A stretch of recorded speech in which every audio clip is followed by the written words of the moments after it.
코로나19가 중증으로 악화할 위험이 94%나 줄어든다고 밝혔습니다. 화이자 백신은 이보다 낮은 85%의 중증 예방률을 보였습니다.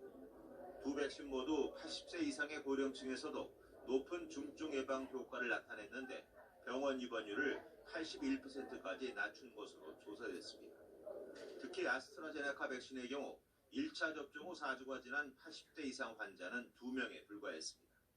스코틀랜드의 이번 연구엔 백신의 코로나19 전염 예방률과 면역력 지속 기간 등은 포함되지 않았습니다. 하지만 연구팀은 코로나19 백신이 중증 예방에 탁월한 효과가 있다는 점이 현장에서 확인된 것은 매우 고무적인 소식이라고 밝혔습니다. YTN 이동원입니다. 네, 고령자 백신 접종 관련해서는 혼선이 좀 있었습니다. 정세균 총리가 언론 인터뷰에서 65세 이상은 화이자 백신을 맞을 가능성이 높다고 했는데 방역 당국이 바로 그렇지 않다고 해명을 했습니다. 고령층 백신 접종에 대해 모든 가능성이 열려 있다면 정 총리의 발언은 고령층 접종을 늦지 않게 하겠다는 의미로 해석해달라고 설명했습니다. 서봉국 기자가 보도합니다. 문제가 된 정세균 국무총리의 인터뷰입니다.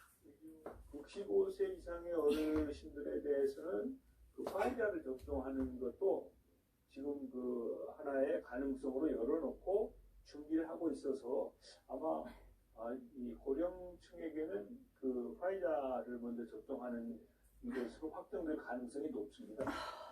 아스트라제네카 백신이 65세 이상에 대한 효과성 검증이 조금 덜 된 만큼 확인 후 접종하는 것으로 돼 있다는 추가 설명이 뒤따랐습니다.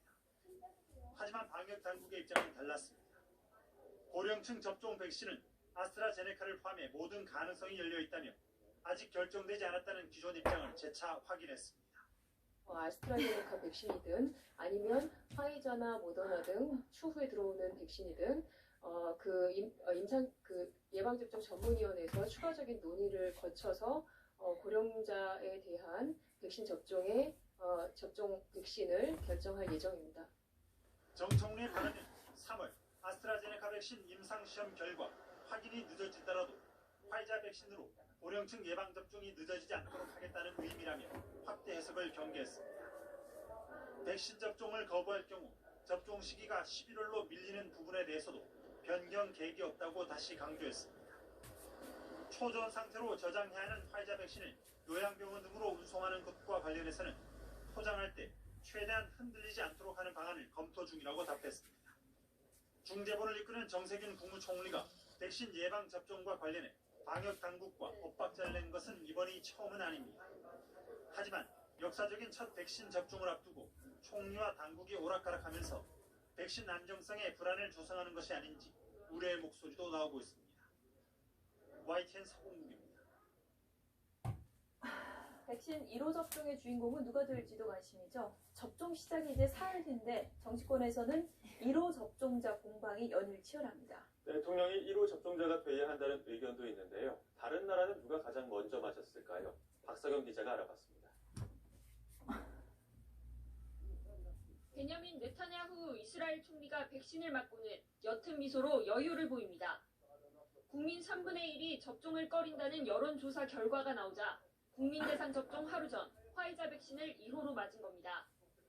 백신 접종 2달여 만에 이스라엘은 절반에 가까운 인구가 1회 이상 접종했습니다.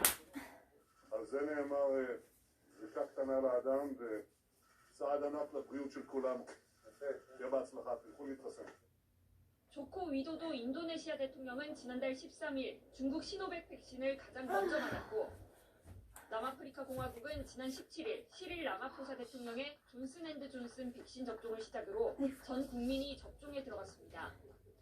다른 세계 각국 지도자들도 공개 접종에 나서며 국민 불안을 막는 데 주력했습니다. 스콧 모리슨 호주 총리는 백신 접종 시작 하루 전 자신의 화이자 백신 접종을 생중계했고 78세 고령인 조 바이든 미국 대통령도 백신 접종 시작 일주일 만에 화이자 백신을 맞았습니다. Doing this to demonstrate that people should be prepared when it's available to take the vaccine. There's nothing to worry about. 영국에선